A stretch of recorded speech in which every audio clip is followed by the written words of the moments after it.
Lapor Kapatisi TV. Ka East West Group of Institution Bangalore, ka khot admission nakabenta ka nursing but paramedical course, kabala itu da ka Indian Nursing Council. Ka buy admission ka badunatam, but she's pa percent ka jinyokam. Pila ru ban apply da ka education loan. Look at what this government is doing.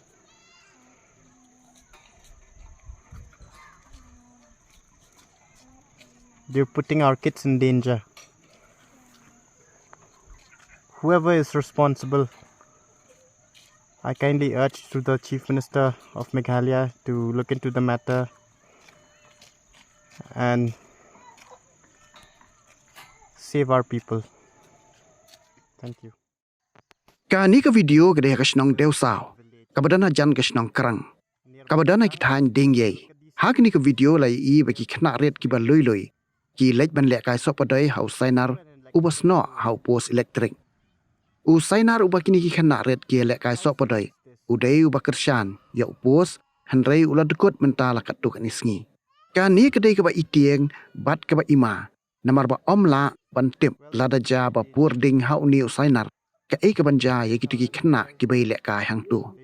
Ki brio ki bla pha ekni ka video shangi ki kwa bakani ka khubor kan poi shi ki skor ki bor ba dei pen ba kim dei ban shu e sa ya ni Sainar kom ni namar ba ki Khynnah ki badang red ki bom tep e kin yai beteng bet ban lek kai. Ki riu pat ba ki badon ya kamen sim jingkit kle na ka bentak em lang sa lang kim kwa ki bor ba dei pen kin pen slam ya kani namar ba ka bha ban husiar lupa yo ka ja ka ka bas ngosi ko man chupan kan mau ba ka jing sha bat boarding ki Khynnah ha ki Shnong ba per ha kani ki jela kala ja na ka por sha ka por kum ta ka tnat ba dei pen kam dei ban shim sting ya kani namar la da ja manu ban shim jingkit kle bat yanu on Khynnah.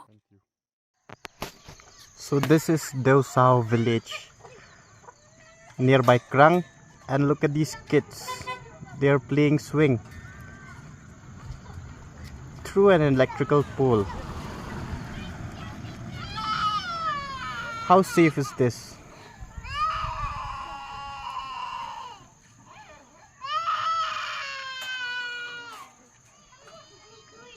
Well, this is very dangerous.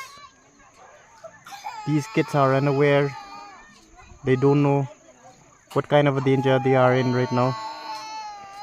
They're enjoying. Whoever is responsible, I kindly urge to the Chief Minister of Meghalaya to look into the matter and save our people. Thank you.